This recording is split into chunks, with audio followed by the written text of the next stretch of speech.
Hello everyone, good morning. তো আজকে সকাল সকাল উঠে পড়েছি, আর থাম্বনেল দেখে বুঝতেই পারছো আজকে কেন সকাল সকাল উঠেছি।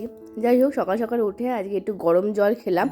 আজকে আর চা খাইনি, একটু ঠান্ডাটা আজকে একটু বেশি লাগছে, যেই কারণে গরম জলটাই খেলাম। তারপরেই বসে গেছি একদম রান্নাবান্নার দিকে। সকাল সকাল আজকে আলুগুলো একটুখানি ছাড়িয়ে নিচ্ছি, কারণ ওই যে আজকে আমার বোনকে যে আইবুড়ো ভাত দেবো, বোন বলতে ও হচ্ছে আমার কাকার মেয়ে, তাই ওর তো সামনে বিয়ে, তাই একদম সুন্দর করে ওকে আজকে আইবুড়ো ভাত দেবো। তাই জন্য রান্না করবো আজকে একটু আলুর দম, একটু বাটার চিকেন আর একটু ফ্রাইড রাইস।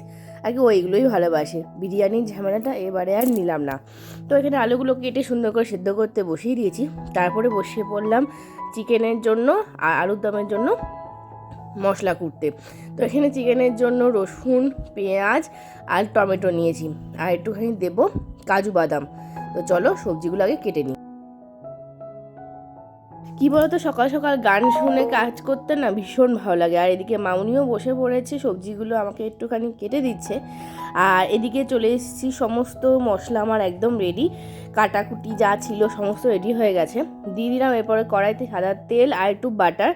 এরপর দিয়ে দেবো একটু গোটা গরম মশলা, আর যেই পেঁয়াজ, টমেটো, আদা, রসুন যেগুলো কেটে রেখেছিলাম সেগুলো সমস্তটাই আমি কড়াইয়ের মধ্যে দিয়ে দিলাম, সাদা তেলের মধ্যে দিয়ে দিলাম সামান্য একটু নুন, একটু মিষ্টি দিয়েছি, দিয়ে খুব ভালোভাবে ওটাকে মিশিয়ে দিয়ে দিলাম একটু বাদাম, তোমরা চাইলে মগজও দিতে পারো। এটা আমি আপাতত রেডি করছি বাটার চিকেনের জন্য।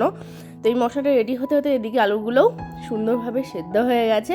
তো এইগুলো আজকে তো একটা কড়াইতে রান্না করলে হবে না, আজকে দুদিকে দুটো কড়াই বসিয়ে একদম রান্না করতে হবে। তো এদিকে দিয়ে দিলাম ওই মশলার মধ্যে একটু ধনে গুঁড়ো, দিয়ে দেবো একটু জিরে গুঁড়ো, সমস্ত মশলা, আর একটু দিয়ে দেবো কাশ্মীরি লঙ্কার গুঁড়ো, দিয়ে আবারও খুব ভালো করে নাড়িয়ে চাড়িয়ে নিয়ে নেব। দিয়ে দিলাম সামান্য এবারে একটু জলটা যতক্ষণ না ফুটছে আর সমস্ত মশলা যতক্ষণ না একটু সেদ্ধ হচ্ছে ততক্ষণ ওটা ফুটতে থাকবে। আর হবে যেহেতু আমের চাটনি, তাই আমগুলোকে আজকে একটু সেদ্ধ করে নেব। তার জন্য একটু আরেকটা প্রেশার করে আমি নিয়েছি আমগুলো, নিয়ে সামান্য জল দিয়ে একটু নুন দিয়ে সেদ্ধ করে নেব। আর এদিকে ফ্রাইড রাইসের জন্য কপি আর মটরশুঁটিগুলো সেদ্ধ করে রেখেছি, আর ওদিকে গাজর, বিনস, ক্যাপসিকাম এইগুলো মামুনি কেটে দিয়েছে। তো এইবারে সমস্ত সবজিগুলো একটু ভেজে নেব। নিয়েছি কড়াইতে সাদা তেল, আর দিয়ে দিলাম সামান্য একটু ঘি, দিয়ে এবারে যে কাঁচা সবজিগুলো ছিল সেই সমস্ত সবজিগুলো একে একে এবারে ভেজে নেব। আমার তো ফ্রাইড রাইসের সাথে আলুর দম বা বাটার চিকেন এই ধরনের খাবারগুলো ভীষণ ভালো লাগে। চিলি চিকেনের থেকে তো অনেক বেটার লাগে।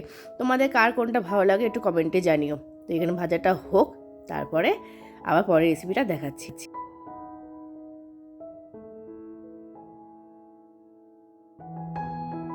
এবারে এখানে আলুর দমের জন্য মশলাটা কেটে নিয়েছিলাম পেঁয়াজ, আদা, রসুন, টমেটো, আর দিয়ে দিলাম আরও একটু বাদাম, দিয়ে সমস্তটাকে খুব ভালোভাবে পেস্ট করে নেব। আর এদিকে আরও একটা কড়াইতে সর্ষের তেল দিয়ে এবারে যে আলুগুলো কেটে সেদ্ধ করে রেখেছিলাম সেই আলুগুলো এবারে ওর মধ্যে একে একে ভেজে নেব। তো ওদিকে আমার যে ফ্রাইড রাইসের যে সবজিগুলো সেগুলো ভাজা হয়ে গেছে, তুলে নিয়েছি।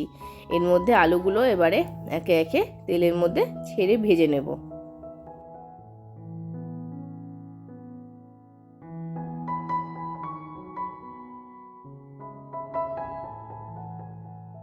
আলুগুলো ভেজে নেওয়া হয়ে গেছে একটা সাইডে, আর এদিকে বড় কড়াইতে একটু সর্ষের তেল দিয়ে 5 ফোড়ন দিয়ে দিলাম।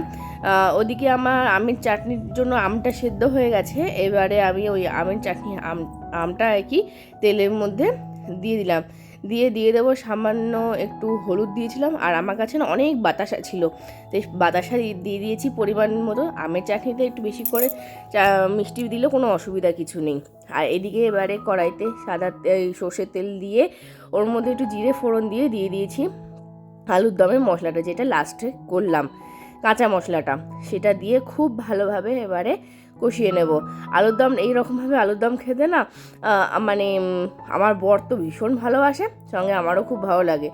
তো এখানে মশলাটা কষতে যেহেতু মশলাটা অনেকটাই আলুর দমের জন্য, তো আলুটাও তো অনেকটাই, তো মোটামুটি এতেই হয়ে যাবে।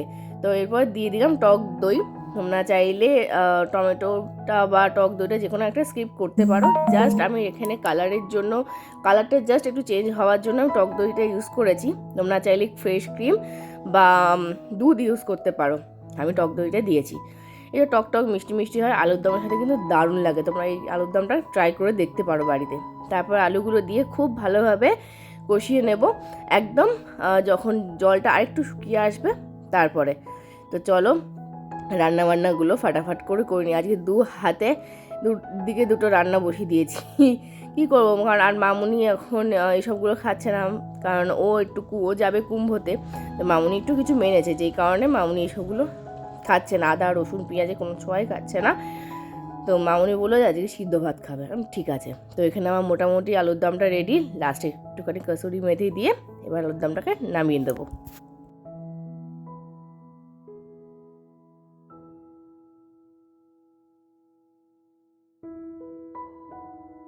তো এবারে চিকেনটাকে এখানে রেডি করে নেব, যার জন্য দিয়ে দিলাম একটু নুন, স্বাদ মতো নুন, দিয়ে দিলাম ধনে গুঁড়ো, দিয়ে দেবো একটু জিরে গুঁড়ো, দিয়ে দেবো এর মধ্যে কাশ্মীরি লাল মির্চ, দিয়ে দেবো সর্ষের তেল। আমার কাছে সাদা তেলটা শেষ হয়ে গেছিলো, যেই কারণে সাদা তেল দিতে পারিনি। দিয়ে দেবো একটু টক দই আর দেবো চিকেন মশলা দিয়ে খুব ভালো করে ম্যারিনেট করে নেব। এখানে ম্যারিনেট করে তোমরা একটা দিন পুরো রাখতে পারো বা কিছুক্ষণের জন্যও রাখতে পারো। আমার কাছে যেহেতু খুব একটা সময় ছিল না, তাই আমি কিছুক্ষণের জন্য ম্যারিনেট করে রেখে দিয়েছিলাম। তারপরে কড়াইতে সাদা তেলের বদলে সর্ষের তেল দিলাম। সাদা তেল ওই যে বললাম নেই, তাই ওখানে সর্ষের তেল দিয়ে ওর মধ্যে একটু বাটার দিয়েছিলাম। আর যে মশলাটা তখন রেডি করছিলাম প্রথমেই, সেই পেস্ট করে নিয়ে কড়াইতে দিয়ে দিয়েছি। আর তারপরে দিয়ে দিলাম মাংসগুলো এরপরে খুব ভালো করে কষিয়ে নিতে হবে। কষিয়ে নিতে যখন একটু জল ছাড়বে তখন ওটাকে আরও ভালো করে কষাতে হবে।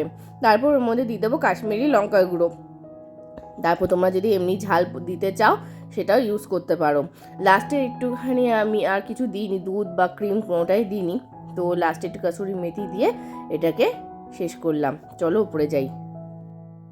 তো এই হচ্ছে আমার বোন, ওকেই আমি আজকে আইবুড়ো ভাত দেওয়ার জন্য আমার বাড়িতে আজকে নিয়ে এসেছি। আর আজকের আয়োজন ছিল হচ্ছে এই যে ফ্রাইড রাইস, আলুর দম, বাটার চিকেন, চাটনি, পাঁপড়, 5 রকমের মিষ্টি আর দই। তো এখানে আমি এখন ওকে আশীর্বাদ করে নেব। মামুনি এখানে সমস্তটা জোগাড় করে নিয়েছে, কারণ মামুনি আশীর্বাদ করতে পারবে না, যে কারণে আমি আশীর্বাদটা করলাম। তো ওকে সবাই আশীর্বাদ করবে যাতে ওর নতুন জীবন যেন খুব খুব ভালো হয়, খুব ভালোভাবে থাকতে পারে, সুখে থাকতে পারে। এটাই হচ্ছে এখন সবথেকে বেশি বড় আশীর্বাদ যাকে বলে। তো একদিক দিয়ে বেশ এটা ফায়দা আছে।